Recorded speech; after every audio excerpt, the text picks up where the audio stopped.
Boa noite, hoje é realmente boa noite com Janaína Pascoal aqui.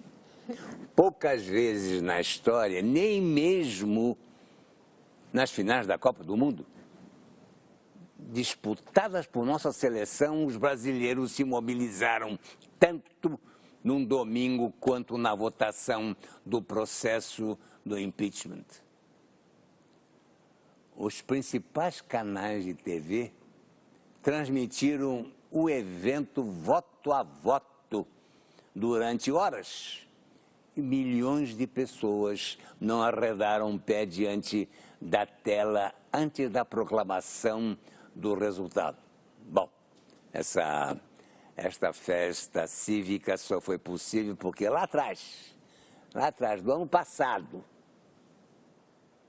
3 juristas se debruçaram tecnicamente sobre a tese do impeachment e encontraram os devidos fundamentos que podem culminar com a queda da presidente Dilma e o começo de uma nova era em nossa República. E esta noite, em 2 pontos aqui da Band News, eu tenho a honra de conversar com um dos artífices desse processo que mobilizou o país. É a professora Janaína Pascoal. Boa noite, Janaína Pascoal. Boa noite. Você está aqui, deixa eu pegar em você. Muito obrigada pelo convite. Você está tão requisitado, se não me engano, ainda tem umas 47 televisões aí atrás de você. Eu estou tentando dar todos os esclarecimentos, né, possíveis, os que estão ao meu alcance, para que a imprensa, para que a população esteja tranquila de que nada fora da Constituição Federal está acontecendo, né? Então, na medida das minhas possibilidades, eu estou tentando atender a todos os pedidos de entrevista, de esclarecimento, mesmo da população, porque as pessoas mandam e-mail, né? As pessoas mandam e-mail perguntando, querendo entender, muitas para agradecer, algumas para discordar. E eu procuro, na medida também das minhas possibilidades... Tem xingamento, é isso não? Não, xingamento não. Mas assim, alguns não estou entendendo por que a senhora não pediu impeachment do governador A ou do governador B. E aí eu tenho tentado explicar para as pessoas que eu não sou a pedidora de impeachment geral da União. Né? Mas assim, eu procuro responder, porque eu acho que a pessoa tem que se sentir importante, né, nesse processo. Tem. E acho que esse domingo, independentemente do resultado do processo, independentemente do que vai acontecer no Senado, este domingo, me parece que foi assim histórico pelo show de civismo que o brasileiro deu. Né? Não é uma discussão fácil. As pessoas que estão defendendo a presidente são pessoas que têm uma paixão muito grande por um partido, né? É uma coisa muito apaixonada. Os que estão sustentando o nosso pedido, acredito que tenham uma visão um pouco mais racional do que está acontecendo no país, mas também são aguerridos, vamos dizer assim. Eu comecei o domingo rezando, literalmente rezando, porque eu estava muito tensa, não com o resultado, mas com a possibilidade de conflitos nas ruas, no próprio Congresso, e foi uma coisa pacífica, né? Então, eu acho que nós demos um exemplo para o mundo nesse domingo. Você pediu alguma coisa a Iemanjá? Janaína é uma homenagem a Iemanjá. É uma homenagem a Iemanjá. Eu peço sempre para Deus, para os espíritos intermediários, para que as pessoas tenham tranquilidade. Então, assim, eu não faço nenhum tipo de pedido com relação ao resultado. Eu acho que a gente não pode incomodar com as coisas terrenas, né? Mas eu solicito, assim, a serenidade para enfrentar esse momento difícil e que aconteça o que se entender que é o que precisa acontecer, mas com serenidade, com paz, com as pessoas em segurança, entendeu? Janaína, como é que você assistiu a essa explosão de civilidade brasileira, essa explosão de civismo? Onde é que você estava? Eu fiquei metade do domingo ali na Avenida Paulista, assistindo no telão. Aí, quando deu, acho que umas 9 da noite, eu fui para casa da minha mãe e assisti mais um pedaço. E aí, quando estava perto de terminar, eu voltei para minha casa e terminei em casa assistindo, né? Porque foi o domingo inteiro, né? Então, mais ou menos 11 e pouco da noite foi quando o deputado Bruno Araújo, de Pernambuco. E foi muito interessante porque o que acontece? Demorou um pouco para os partidos... Não foi de cara que os partidos abraçaram o pedido de impeachment, né? Partidos, eu digo como siglas, né? Porque os partidos... Mas o deputado Bruno Araújo, desde o primeiro momento, apoiou. Curiosamente, o dia que eu fui levar o pedido, no dia 1º de setembro, junto com a filha do doutor Hélio Bicudo, Maria Lúcia Bicudo, o deputado Bruno Araújo nos encontrou ali na verdade foi o seguinte, nós chegamos com o pedido, distribuímos no protocolo com o doutor Silvio, que é um funcionário, um assessor. E aí nós dissemos para o doutor Silvio, será que o deputado, o presidente da Câmara, não nos receberia? Ele falou, difícil, porque ele tem a agenda já fechada. Então nós ficamos no meio daquele salão verde, esperando o presidente da Câmara passar. Porque nós queríamos fazer uma entrega simbólica, né? A entrega oficial já tinha sido feita, mas nós queríamos fazer uma entrega simbólica. E ele não passava. Você pensou em tudo, hein? Aí eu fiquei lá, eu e Maria Lúcia, esperando ele passar, ele não passava, e eu ia na sala ali, na assessoria, mas ele vem. E aí, numa dessas idas, eu dei de cara com o deputado Bruno Araújo, né, que é um deputado muito jovem do PSDB, e eu falei, olha, deputado, a gente fez um... Ele falou, mas quem está assinando? Eu falei, olha, eu e doutor Hélio Bicudo. Doutor Hélio Bicudo está assinando? Eu falei, tá, inclusive essa é filha dele. Não, vocês vão ter que ser recebidas pelo presidente, espera aqui. Mas aquilo não andava e eu tinha voo para retornar para São Paulo. Só sei que teve uma hora que ele deu um grito, ele falou, chegou Barbosa Lima Sobrinho. Né? Porque como o outro impeachment foi pedido por Barbosa Lima Sobrinho, ele eu acho que fez uma alusão ao Hélio Bicudo como o Barbosa Lima deste momento histórico. Então, quando o voto definitivo foi dele, eu fiquei muito emocionada, porque eu sei o tanto que ele, dentro do próprio partido, batalhou, entende? Porque dentro dos partidos houve pessoas que se solidarizaram. Mas como é que você se juntou aqui a Miguel Reale Júnior? Como é que ele chegou a cair com você e o Hélio Bicudo também? Então, o professor, na verdade, o doutor Hélio Bicudo eu não conhecia antes de tudo isso. Né? Eu fui apresentada ao doutor Hélio Bicudo por um rapaz que se formou no Lago São Francisco, que foi meu calouro, e que eu reencontrei, depois de muito tempo, num almoço de comemoração do 11 de agosto. Deixa eu dizer que a doutora Janaína Pascoal, professora na Faculdade de Direito desde 2003. Isso. 2003, né? Os seus alunos não são tietes de você? Não, meus alunos são tranquilos, eu também sou bem tranquila, assim, não tem tietagem, não. O que está acontecendo nesses últimos dias é que eles vêm me mandar recado das mães. Olha, professora, queria dizer para a senhora que minha mãe mandou um beijo. Tem sido uma coisa curiosa, entendeu? Mesmo aqueles, porque a faculdade, ela tem muito petista na faculdade, né? Então, alguns não tão favoráveis. Eles vêm, olha, professora, eu não sei ainda o que eu penso a respeito, mas a minha mãe mandou um beijo, né? A minha noiva, a minha avó. Então, isso está sendo até interessante na faculdade, um movimento interessante. Então, esse colega me apresentou para o doutor Hélio. Já com o professor Miguel, eu conheço há muitos anos, porque ele foi meu orientador no doutoramento, né? Então, existe uma relação mais antiga com o professor Miguel do que o doutor Hélio eu conheci agora. O doutor Miguel foi quem começou a colocar os pés? Não, no primeiro momento não. Não, ele entrou num segundo momento, quando nós tínhamos distribuído, e aí se firmou lá um movimento pró-impeachment na Câmara, né? Neste momento, o professor Miguel entra por meio de um aditamento, no nosso primeiro pedido do dia 1º de setembro. No entanto, o governo começou a questionar se podia ter aditamento, se não podia ter aditamento, e surgiram alguns fatos novos. Então, nós fizemos um novo pedido, aí sim com o professor Miguel já como denunciante, e redistribuímos em outubro. Você não tinha ainda sido apresentada ao Brasil. Você foi apresentada ao Brasil depois, né? Eu não sei dizer qual foi o momento que teve assim essa... Mas você não esperava? Você não esperava?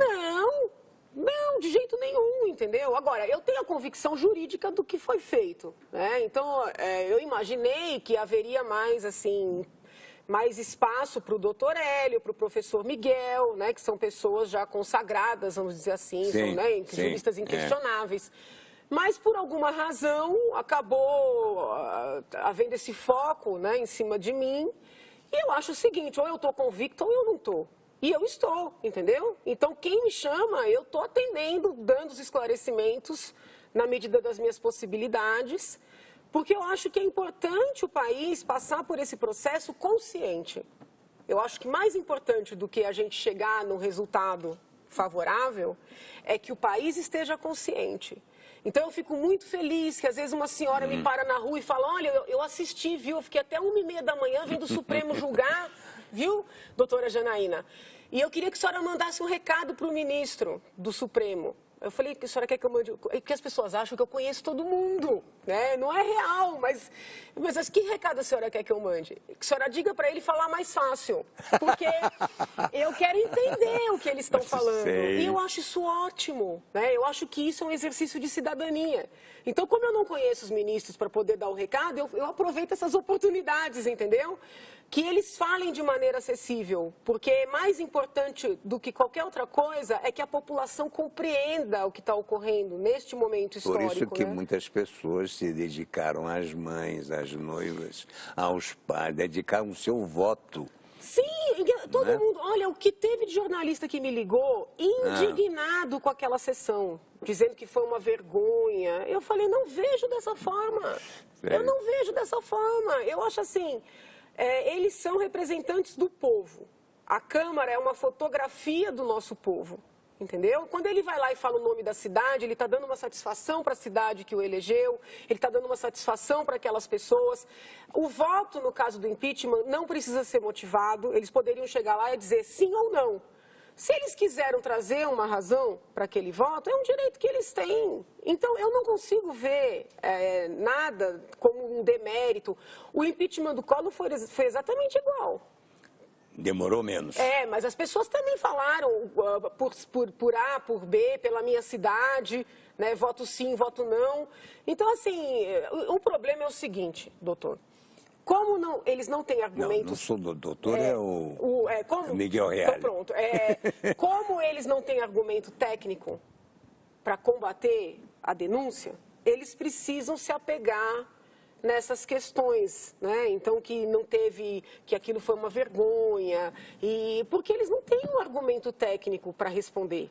Então, eles inventam que é golpe, né? Que é uma vergonha. Infelizmente, a verdade na minha visão, a verdade é essa. Mas não acha, Janaína Pascoal, que a tese das pedaladas foi a mais apropriada para realmente levar o impeachment até o final?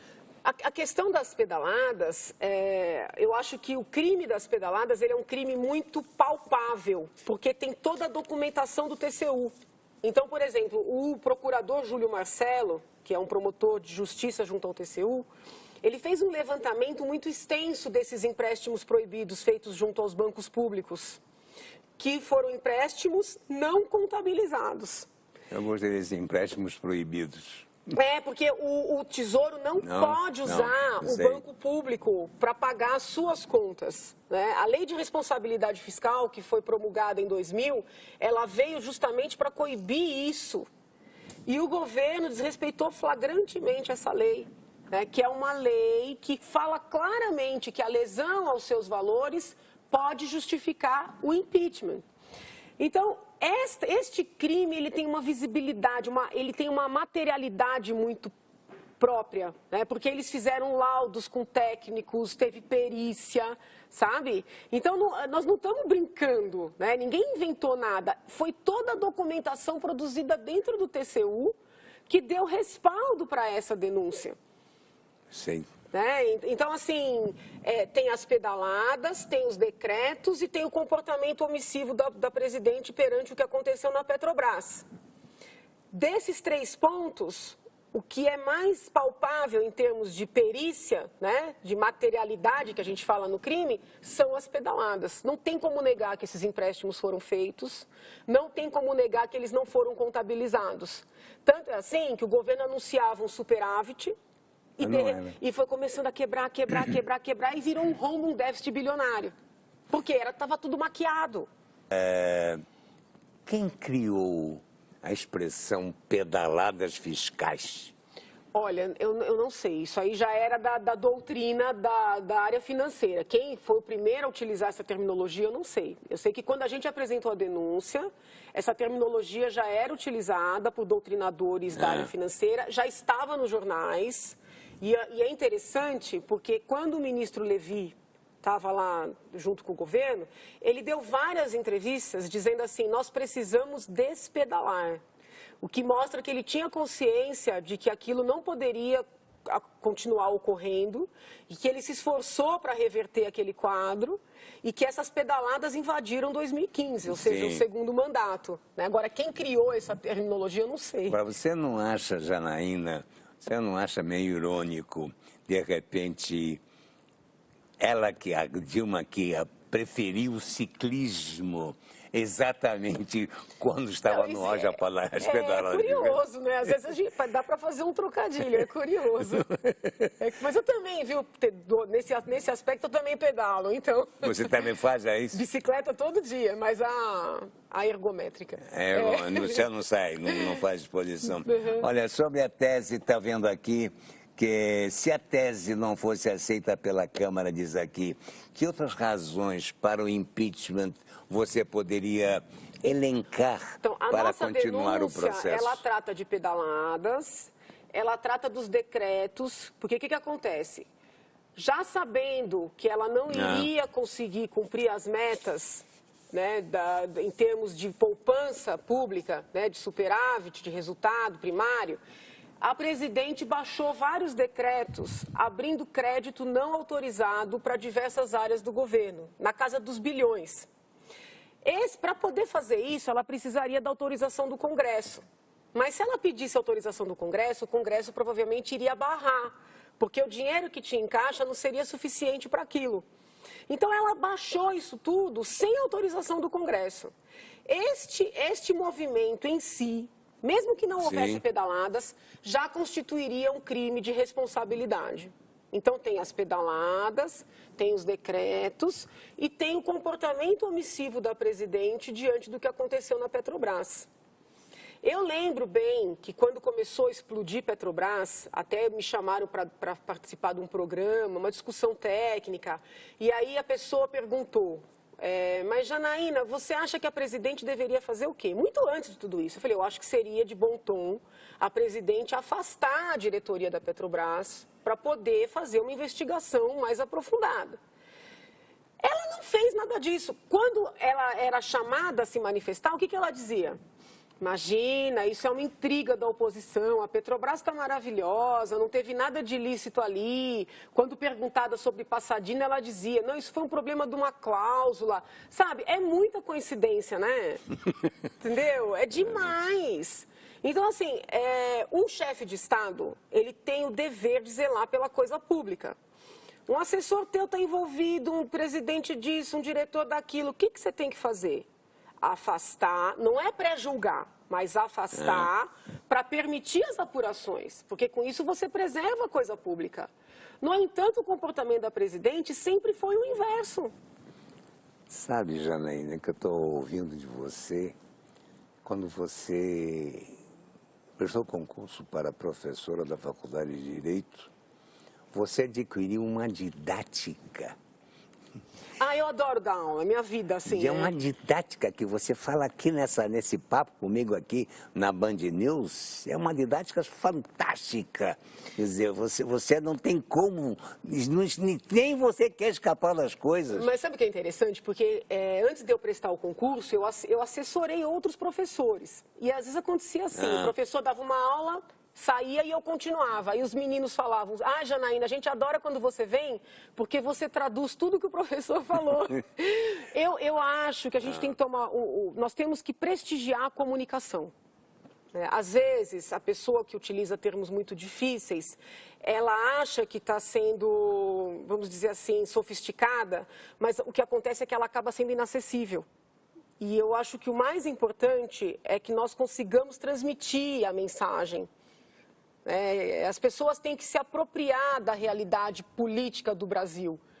Parar de acreditar que alguém vai aparecer para salvar a pátria. Nós temos que compreender o que está acontecendo, qual é o papel de cada uma das instituições, participar ativamente da cidadania. Eu acredito mesmo nisso. Mas olha aqui, Janaína, se você encontrasse a Dilma, de repente, pela uma entrevista recente que eu li de você disse que você a abraçaria, que ela é uma vítima de tudo isso também. Não, eu não acho que ela é vítima. Eu acho que ela está muito consciente, acho que ela estava consciente do que ela fez, acho de verdade. Não acho que ela seja vítima. Agora, eu, como sou uma defensora, me sinto uma defensora nata, o papel da acusação não é um papel que me deixe confortável, sabe? Não é um papel, eu não sinto gosto por acusar. Então, eu entrei nessa história muito mais me sentindo defensora do Brasil do que acusadora da presidente, entendeu? E eu sei que a pessoa que está sendo acusada, ela sofre. E penso que, quando a gente olha o papel, a presidente Dilma, no meio do que é o PT, eu não sinto, por parte do próprio PT, assim, não sinto uma relação muito amistosa, sabe? Eu não acho que ela é muito acolhida ali naquele ambiente, mas eu não acho que ela seja vítima, não. Acho que ela sabia muito bem o que ela estava fazendo. É uma sensação, é um sentimento de solidariedade humana, sabe? Não é uma solidariedade feminina. Não, é humana. Eu teria se fosse com um homem também. O papel de réu, de acusado, ele é um papel sofrido, E eu trabalho com isso, entendeu? Janaína, sua vida mudou depois disso? Em termos de agitação, eu sempre fui muito agitada, Sempre tive muitas atividades, mas, assim, realmente, e a questão dessa exposição muito grande, isso nunca tinha acontecido. Isso constrange você? Não, assim, o que mais é complicado é que eu tenho que ficar o tempo inteiro explicando para as pessoas que eu não estou interessada em nada para mim.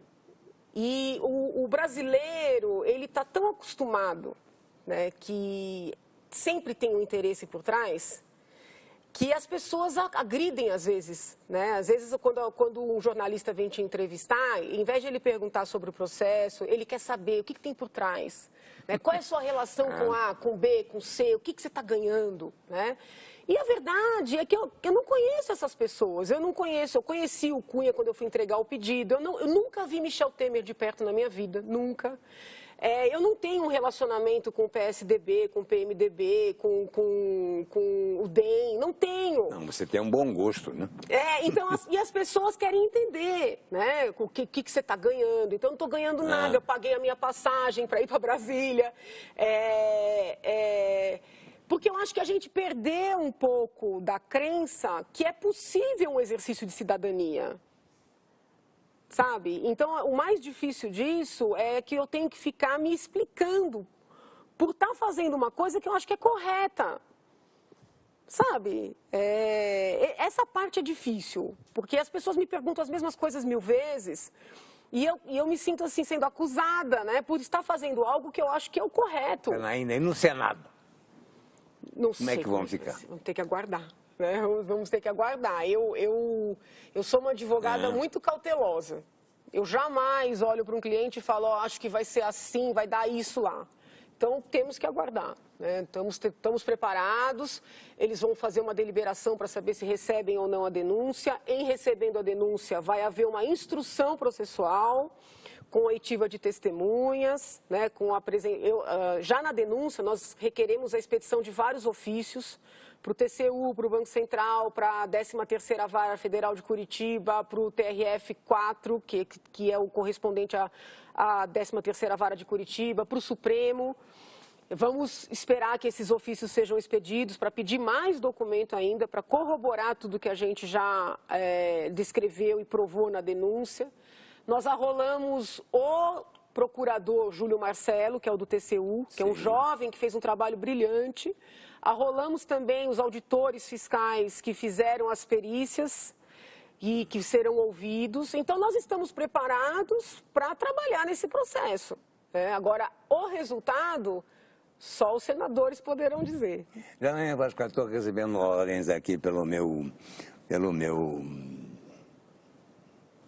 ponto. Muito obrigado, senhor. Então, pelo meu ponto, que o Brasil mudou. Que espécie de Brasil você quer agora?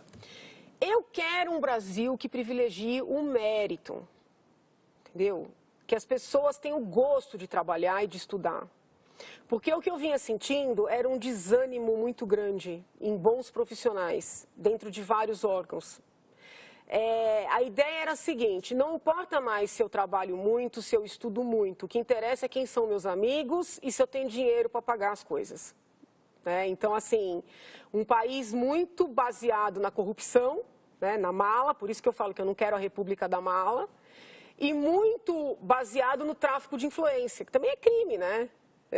Então, assim, quem é você? Quem você conhece? Quem são seus amigos? Isso não é uma república. Numa república, você tem que fazer com que a criança perceba que vale a pena ela ser correta, ela ser honesta, ela estudar, ela não colar, entendeu? E a gente estava numa inversão de valores que quando eu falava essas coisas em sala de aula, eles olhavam para mim como se eu fosse um ET. Então eu falei, eu tenho que fazer alguma coisa para reverter esse quadro. Não é possível. É isso que eu quero, entendeu? Bom ter Janaína Pascoal aqui com a gente. Muito obrigado. Eu que agradeço, uma honra. Muito obrigado. Valeu, valeu muito. Nós vamos exibir isso sexta-feira. Vamos repetir sábado e vamos repetir domingo. Que bom, que bom. Você vale, Janaína. Muito obrigado, hein? Ai, que lindo. Obrigada, uma honra. Obrigada mesmo. Tá aí.